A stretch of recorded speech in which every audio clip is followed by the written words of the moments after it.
ಸಾಮಾಜಿಕ ಕಳಕಳಿ YouTube channel ವತಿಯಿಂದ ವಾರದ ಸಂಚಿಕೆ 312. ಇವತ್ತು ಪುನಃ ಈ ಕರ್ನಾಟಕ ಸರ್ಕಾರದ ಒಳ ಮೀಸಲಾತಿ ಬೇಗುದಿ ಸಮಸ್ಯೆ ಹೇಗೆ ಜಟಿಲ ಆಗಿದೆ ಅನ್ನೋದ್ರ ಬಗ್ಗೆ ಮತ್ತೊಂದು 2 ನಿಮಿಷ ಮಾತಾಡ್ತೀನಿ, ದಯವಿಟ್ಟು ಕೇಳಿ. ಏನಾಗಿದೆ, ಸುಪ್ರೀಂ ಕೋರ್ಟ್ ಹೇಳ್ತದೆ ಮೀಸಲಾತಿ 50%ಕ್ಕಿಂತಲೂ ಹೆಚ್ಚಿರಬಾರ್ದು ಅಂಥೇಳಿ. ಕರ್ನಾಟಕ ಸರ್ಕಾರ 56% ಮಾಡ್ತು. ಆದರೆ ಹೆಚ್ಚಿಗೆ ಮಾಡಿರ್ತಕ್ಕಂಥ 6% ಏನಿದೆ ಅದಕ್ಕೆ ಕೇಂದ್ರ ಸರ್ಕಾರವಾಗಲಿ ಸುಪ್ರೀಂ ಕೋರ್ಟ್ ಆಗಲಿ ಮಾನ್ಯತೆ ಮಾಡಲಿಲ್ಲ. ಆ ಒಂದು ಆಧಾರದ ಮೇಲೆ ಅದು ಒಳ ಮೀಸಲಾತಿಯನ್ನು ಮಾಡ್ತು. ಅದು ಕೋರ್ಟ್ನಲ್ಲಿ ಸ್ಟೇ ಆರ್ಡ್ರು ಬಂತು. 1 2 2011ರ ಜನಗಣತಿಗೂ ಮತ್ತು ಏನೋ ನಾಗಮೋಹನ್ ದಾಸ್ರವರ ಆಯೋಗದ ಸಮೀಕ್ಷಾ ವರದಿ ಇದೆ. ಆ ಸೆನ್ಸಸ್, ಮನೆ ಮನೆಗೆ ಮಾಡಿರ್ತಕ್ಕಂಥ ಏನು ಸೆನ್ಸಸ್ ಅಥವಾ ಸಮೀಕ್ಷೆ ಏನಿದೆ ಅದು ಅಜಗಜಾಂತರವಾಗಿ ವ್ಯತ್ಯಾಸ ಇದೆ, ತಾಳೆ ಆಗ್ತಾಯಿಲ್ಲ.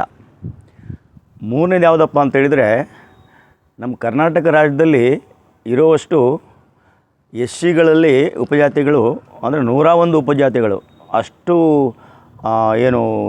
ಅಷ್ಟು ಸಂಖ್ಯೆಯ ಉಪಜಾತಿಗಳು ಯಾವ ರಾಜ್ಯದಲ್ಲೂ ಕೂಡ ಇಲ್ಲ. ಆಮೇಲೆ ಕೆಲವು ಉಪಜಾತಿಗಳು ಭಾಳ ಮೈಕ್ರೋಸ್ಕೋಪಿಕ್ ಅಂದರೆ ಸೂಕ್ಷ್ಮ, ಅವರ ಜನಸಂಖ್ಯೆನೇ ಭಾಳ ಕಡಿಮೆ, ಅವ್ರನ್ನ ಹುಡುಕಬೇಕಾಗ್ತದೆ. ಈ ಒಂದು 3 ಕಾರಣಗಳಿಂದ ಈ ಸಮಸ್ಯೆ ಜಟಿಲವಾಗಿದೆ.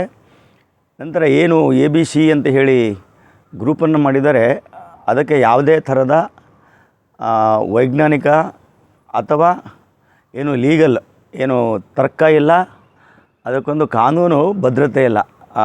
ಒಂದು ಪೊಲಿಟಿಕಲ್ ರಾಜಕೀಯ ಕ್ರಮಸಂಖ್ಯೆ ಇದ್ದಂಗಿದೆ. ಅದು ಓಲೈಕೆಗಾಗಿ ಮಾಡಿರ್ತಕ್ಕಂಥ ಈ 3-4 ವಿಷಯಗಳಲ್ಲಿ ಒಳ ಮೀಸಲಾತಿಯ ಸಮಸ್ಯೆ ಖಂಡಿತವಾಗಲೂ ಕೂಡ ರಾಜ್ಯ ಸರ್ಕಾರಕ್ಕೆ ಭಾಳ ಜಟಿಲ ಆಗಿದೆ.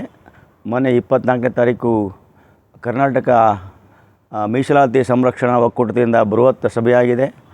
ಇವತ್ತು 25 ಬೇರೆ ಸಮುದಾಯದವರು ಕೂಡ ಮಾಡ್ತಾ ಇದ್ದಾರೆ. ಅವೆಲ್ಲವನ್ನೂ ಕೂಡ ಗಮನದಲ್ಲಿಟ್ಕೊಂಡು ನಾಳೆ 27ನೇ ತಾರೀಕು ಏನು ಕ್ಯಾಬಿನೆಟ್ ಮೀಟಿಂಗ್ ಇದೆ ಅದರಲ್ಲಿ ಯಾರಿಗೂ ಕೂಡ ಅನ್ಯಾಯ ಆಗದ ಹಾಗೆ, ಆ SCಗಳ ಒಗ್ಗಟ್ಟನ್ನು ಒಡೆದ ಹಾಗೆ, ಮೀಸಲಾತಿ ನಾಶ ಆಗದ ಹಾಗೆ ಸರ್ಕಾರ ತೀರ್ಮಾನ ತೆಗೆದುಕೊಂಡ್ರೆ ಎಲ್ಲರಿಗೂ ಅನುಕೂಲ ಆಗ್ತದೆ. ಇಲ್ಲದೇ ಇದ್ದರೆ ಅತೃಪ್ತಿ ಎಲ್ಲರನ್ನೂ ಕಾಡಿ ಅದು ಬೇರೆ ಸ್ವರೂಪವನ್ನು ಪಡಿತದೆ ಅಂತಕ್ಕಂಥ ವಿಚಾರವನ್ನು ಹೇಳ್ತಾ, ದಯವಿಟ್ಟು ಈ ಚಾನಲಿಗೆ ಲೈಕ್ ಮಾಡಿ, ಶೇರ್ ಮಾಡಿ. ಪುನಃ ಮುಂದಿನ ವಾರ ಹೊಸ ಸಂಚಿಕೆಯೊಂದಿಗೆ ಬರ್ತಾಯಿದ್ದೀನಿ. ಎಲ್ಲರಿಗೂ ಕೂಡ ಧನ್ಯವಾದಗಳು. ದಯವಿಟ್ಟು ಇದನ್ನು ಫಾರ್ವರ್ಡ್ ಮಾಡಿ, ಸಬ್ಸ್ಕ್ರೈಬ್ ಮಾಡಿ.